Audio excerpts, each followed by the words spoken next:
Assalamualaikum warahmatullahi wabarakatuh. Hai semua, perkenalkan nama saya Nurmaila. Saya dari Prodi Bimbingan dan Konseling Islam semester 4. Jadi di sini saya akan memaparkan tentang teori pembelajaran perilaku operal conditioning. Nah, yang mana di sini ditokohi oleh B.F. Skinner. Yang pertama ada biografi singkat tentang B.F. Skinner. Nah, nama lengkap Bruce Ford Skinner. Nah, beliau lahir pada tanggal 2 Agustus 1904 di Square Valles, wafat pada tanggal 18 Agustus 1990 di usia 86 tahun di Columbus, Massachusetts. Nah, pendidikan yang ditempuh beliau ini di University Harvard. Jadi beliau ini tokoh utama dari aliran behaviorisme ya modern yang mengembangkan teori overall conditioning dan terkenal dengan eksperimennya bernama Skinbox. Jadi beliau ini juga dijuluki bapaknya behaviorisme atau dikenal dengan teori overall conditioning. Selanjutnya di sini ada pengertian overall conditioning. Nah, yang mana suatu proses belajar di mana perilaku individu dipengaruhi oleh konsekuensi yang muncul setelah perilaku tersebut dilakukan. Nah, apabila konsekuensi yang diterima ini bersifat menyenangkan, maka ini akan terus diulang. Sebaliknya juga, apabila konsekuensi ini tidak menyenangkan, maka perilaku tersebut akan dihindari. Yang mana artinya seseorang cenderung mengulang perilaku yang memberikan hasil baik dan menghindari perilaku yang memberikan hasil buruk. Contohnya seperti kita presentasi di mata kuliah psikologi pendidikan. Kita membuat PPT sama video. Nah, yang mana kita tahu kalau kita rajin membuat PPT, video, maka kita akan mendapatkan nilai yang bagus. Sebaliknya pula, kalau kita males-malesan, tidak ngumpul PPT sama video, maka kita akan mendapatkan nilai yang buruk. Nah, disitulah perilaku akan ditinggalkan. Slide selanjutnya di sini ada konsep dasar yang mana overall conditioning ini menjelaskan bahwa perilaku individu ini merupakan tindakan aktif yang dilakukan secara sadar dan diikuti oleh konsekuensi tertentu. Konsekuensi tersebut berperan dalam menentukan apakah perilaku akan diulang atau dihentikan. Nah, yang pertama di sini ada penguatan yang mana bertujuan untuk meningkatkan munculnya perilaku. Nah, di sini ada penguatan positif. Pemberian stimulus yang menyenangkan. Contohnya semisal kita diberi hadiah karena kita rajin belajar.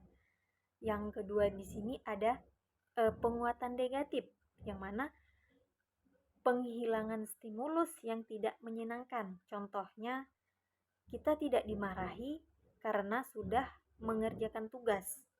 Lalu yang kedua di sini ada hukum, digunakan untuk mengurangi atau menurunkan frekuensi perilaku, baik dengan memberikan stimulus yang tidak menyenangkan.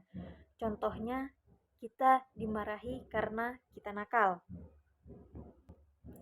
Dan mampu menghilangkan stimulus yang menyenangkan. Contohnya kita tidak boleh bermain karena melanggar aturan.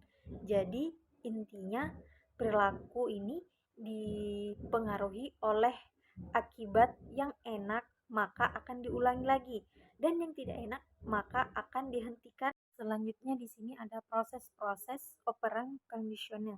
Nah, yang pertama ini generalisasi yang mana ketika seseorang memberikan respon yang sama pada situasi yang mirip.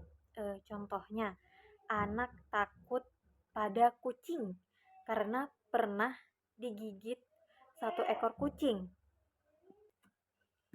Lalu yang kedua ada diskriminasi, yang mana kemampuan membedakan situasi sehingga respon berbeda dengan sesuai kondisi. Contohnya, anak ini takut pada kucing yang berwarna hitam, tapi tidak takut pada kucing yang berwarna putih.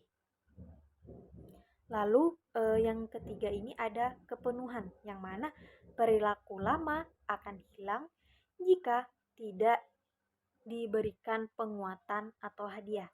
Contohnya, anak akan berhenti menangis ketika meminta permen karena tidak pernah diberikan lagi. Yang terakhir ada eksperimen Skinner. Nah, Skinner ini menggunakan alat yang disebut skinbox. Nah, jadi suatu perangkat yang dirancang untuk mengamati perilaku hewan dalam kondisi yang terkontrol. Nah, subjek atau hewannya ini yang umumnya digunakannya hewan tikus atau merpati. Nah, yang mana eksperimen skinbox ini adalah percobaan menggunakan kotak khusus untuk melihat perilaku hewan seperti tikus dan merpati ini. Di dalam kotak, hewan ini bisa menekan tombol untuk mendapatkan makanan. Jadi, jika suatu tindakan ini diberi hadiah atau penguatan, maka hewan ini akan mengulanginya. Sebaliknya, jika hewan ini tidak diberikan hadiah, maka perilaku hewan tersebut akan berkurang atau berhenti karena hewan tersebut tidak diberi hadiah. Jadi intinya perilaku tersebut bisa terbentuk karena kebiasaan yang diberi hadiah atau konsekuensi yang menyenangkan. Jadi bisa disimpulkan bahwa operant conditioning ini menjelaskan bahwa perilaku manusia dipengaruhi oleh akibat dari tindakan mereka. Nah, yang mana jika akibatnya menyenangkan, maka perilaku akan diulang. Jika tidak menyenangkan, maka perilaku tersebut akan berhenti atau ditinggalkan.